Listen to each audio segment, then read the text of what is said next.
Bonjour. Du 29 mars au 1er avril 2013 a eu lieu à Paris-le-Bourget la 30e rencontre annuelle des musulmans de France.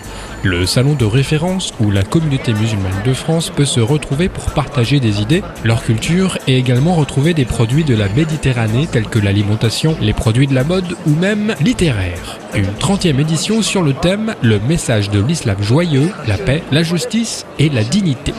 Mais sur ces airs conviviales se cachent bien d'autres choses. Tout d'abord, voyons l'organisation. Ces rencontres sont organisées par l'UOIF, une association ayant pour objectif d'apporter une réponse aux besoins culturels, éducatifs, sociaux et humanitaires aux musulmans de France. À en croire que la République française n'est pas capable de répondre à cette communauté qui se dit intégrée. Quand on y regarde de plus près, les dirigeants de cette organisation, l'UOIF, sont à quelques exceptions près les mêmes personnes qui sont à la tête du PMF, comprendre le Parti musulman de France. Un parti politique créé en 1997 à Strasbourg, fondé par Mohamed et Nasser Latrèche, un parti politique qui défend les valeurs et les principes de l'islam. Mais pourquoi un parti politique musulman en France? Quels sont ses réels objectifs? Nous sommes ici pour préserver l'islam. Nous sommes ici pour préserver notre religion. Nous avons notre propre religion. Nous avons nos propres lois constitutionnelles. Mais la guerre contre le niqab, ils y sont arrivés. Enfin, pour moi, ils gagneront jamais. Ils gagneront jamais pour moi. J'ai du mal à respirer. J'ai du mal à respirer l'air de France. Les jeunes, quand ils cassent dans les quartiers, allez-y. Moi, je vous le dis, dans les quartiers, ça va péter. Genre, on va se lever dans nos quartiers. Allahu Akbar.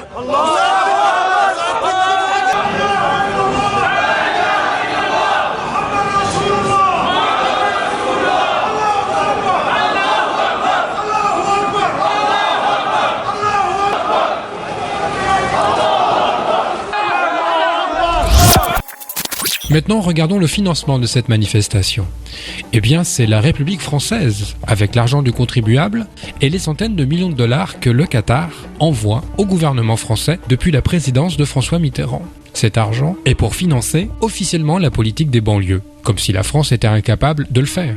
Les hommes politiques français des gouvernements successifs se sont bien cachés de parler de ces financements. Cet argent remplit également les comptes personnels de ces hommes politiques. Mais quel est le but? Pourquoi le Qatar envoie autant d'argent en France? L'objectif est d'imposer petit à petit les principes de l'islam aux Français et de favoriser la montée de l'extrémisme intégriste musulman en France comme à l'international. Le but non avoué de cette 30e rencontre musulmane est de rassembler tous les musulmans de France en prévision des élections et de rassembler également les intégristes présents sur le territoire national.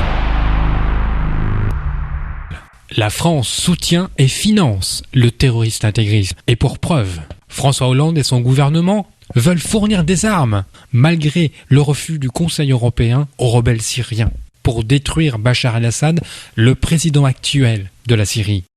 Nous souhaitons que les Européens lèvent l'embargo sur les armes. On ne peut pas laisser un peuple être massacré comme il l'est aujourd'hui par un régime qui a fait la démonstration que, pour le moment, et je crois c'est suffisamment clair, il ne veut pas de discussion et de transition politique. Vous entendez sur les médias français que Bachar el-Assad est un méchant, est un tyran, est un dictateur, un assassin. Il est simplement médecin. Et je suis conscient de la force de ce que je suis en train de dire. Monsieur Bachar el-Assad ne mériterait pas d'être sur la terre.